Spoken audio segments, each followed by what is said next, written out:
Når vi dykker ned i historien bag de møbler, vi har på auktion her hos Bruun Rasmussen, så vil det ofte være designeren eller arkitekten, som ligesom er fokus for vores interesse. Og man kan sige, at det var helt naturligt her, hvor vi har at gøre med et unika-arbejde, et meget tidligt arbejde af ligesom dansk møbelkunst fader Kåre Klint. Men faktisk er det personen, som har bestilt og haft det her møbel, som fortæller en helt uventet og rigtig sjov historie. Valborg Eleonora Sofie Andersen bestilte den her skænk i 1913. Valborg blev født i 1868 af en brolæggerfamilie og startede med at gerne ville være bogholder. Så prøvede hun at blive sygeplejerske, men hun endte altså med at blive sangerinde på Det Kongelige Teater i 1893. Valborg hun gør det rigtig godt på Det Kongelige Teater og har stor succes. Og derudover så bliver hun så forlovet med en læge, Axel Thomsen, og bliver gravid. Hun rejser til USA som den første danske operasangerinde. Og mens hun er afsted, så sker der det uheldige, at Axel Thomsen altså desværre dør. Hun kommer tilbage. Hun føder sin første datter, Marietta, i 1896. Og fortsætter altså med at synge på Det Kongelige Teater som enlig mor. Lidt derefter begynder hun at have et forhold til den kendte journalist og redaktør af Politiken, Henrik Cavling. Han er godt nok gift, men det forhindrer man altså ikke i at se hinanden.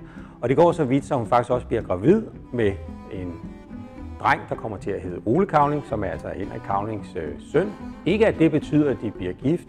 De fortsætter med at se hinanden, men ægteskab bliver det ikke til. Henrik Cavling han får dog ligesom sporet Valborg ind på det her med at skrive og journalistvirksomheden. Og hun dropper altså sin karriere på Det Kongelige Teater og begynder at skrive artikler.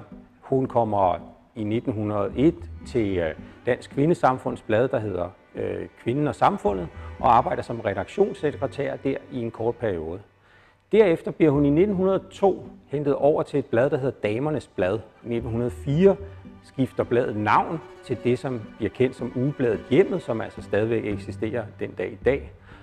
Og i en periode fra 1902 til 1927, hvor hun går af som redaktør for ugebladet Hjemmet, der lykkes det hende at udvide oplaget fra ca. 1400 til da hun går på pension og have et oplag på 500.000 læsere i Danmark, Norge og Sverige.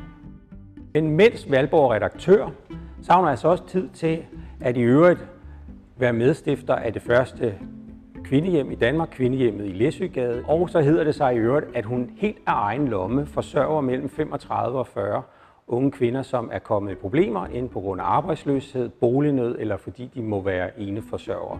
Men udover alt det her, så er Valborg altså også den første person faktisk, som ser den her unge arkitekt Kåre Klint, som altså bliver dansk møbelkunst fader, og allerede i 1913 bestiller hun et helt møblement til sit hjem, hvor i blandt andet den her skænk indgår.